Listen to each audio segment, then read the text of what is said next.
শীতকালের দিন গরম ভাতে বেগুন পোড়া আর কি চাই বলো। Hello everyone, welcome back to my channel. সেদিন চলে গেছিলাম সকাল সকালই জামা কাপড়ের দোকানে। এতদিন তো আমাদের শপিং অনেকই দেখলে, কিন্তু এই শপিংটা ছিল আমাদের খুব স্পেশাল একজনের জন্য।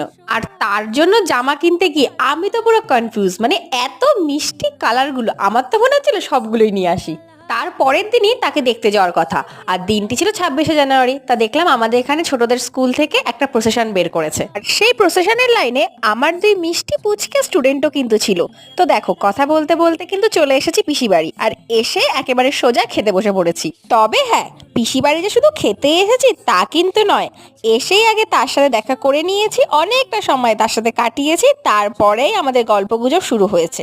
আর আমাদের গল্পগুজবের মেন তো আজকে সেই, তাকে নিয়েই যত গল্প আমাদের। এই যে আমাদের সেই মিষ্টি পুচকুটা, আর আমি হলাম তার পিমনি। আজ তবে এতটুকুই, আবার দেখা হবে।